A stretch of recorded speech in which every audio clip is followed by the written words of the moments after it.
नमस्कार सर्व स्वामी भक्तांना, तुमचं स्वागत आहे माझ्या चॅनलमध्ये soul journey with Shri Swami Samarth. तुमचा दिवस आनंदमय जाओ हीच मी ईश्वरापुढे स्वामींपुढे प्रार्थना करते आणि माझ्या व्हिडिओला सुरुवात करते। चॅनलला सबस्क्राइब करायला विसरू नका, कारण मी माझ्या व्हिडिओमार्फत आध्यात्मिक प्रगतीचा मार्ग ह्याची माहिती पोहोचवण्याचा पुरेपूर प्रयत्न करत असते। छोटे आणि सोपे उपाय जे तुमचं आयुष्य बदलू शकतात। तर आज जी मी माहिती देणार आहे ना ती आहे की पौर्णिमेच्या दिवशी आपल्याला 2 दिवे हे कसे प्रज्वलित करायचे आहेत आणि कुठल्या दिशेला आपल्याला ठेवायचं आहे।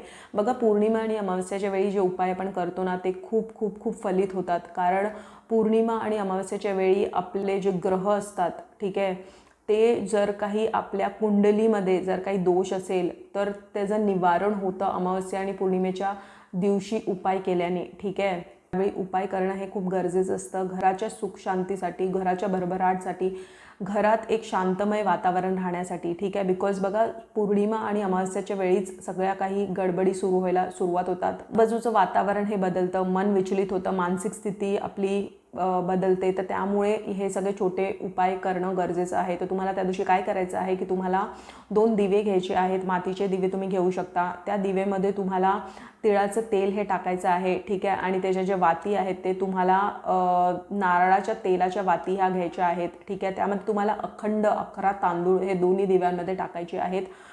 खंडित नसले पाहिजे, अख्खे तांदूळ हे तुम्हाला टाकायचे आहेत। एक भीमसेन कापूरचा तुकडा तुम्हाला टाकायचा आहे आणि लवंग टाकायचं आहे। असे दोन्ही दिव्यांमध्ये तुम्हाला ह्या सगळ्या गोष्टी टाकून तुम्हाला दिवा प्रज्वलित करायचा आहे। एक दिवा तुमच्या घराच्या बाहेर पूर्व दिशेला तो दिवा लावायचा आहे आणि तो तिथे प्रज्वलित करायचा आहे, ठीक आहे। आणि तुम्हाला एक दिवा हा घरी ठेवायचा आहे, ठीक आहे। आणि त्यानंतर तुम्हाला दाराच्या बाहेर उभं राहून तुम्हाला प्रार्थना करायची आहे देवाला, की तुम्हाला घराच्या बाहेर उभं राहून देवाला हा नमस्कार करायचा आहे आणि देवांना ही प्रार्थना करायची आहे की तुमच्या घरात नेहमी लक्ष्मी नांदो आणि नेहमी भरभराट राहो, ही प्रार्थना तुम्हाला करायची आहे, ठीक आहे।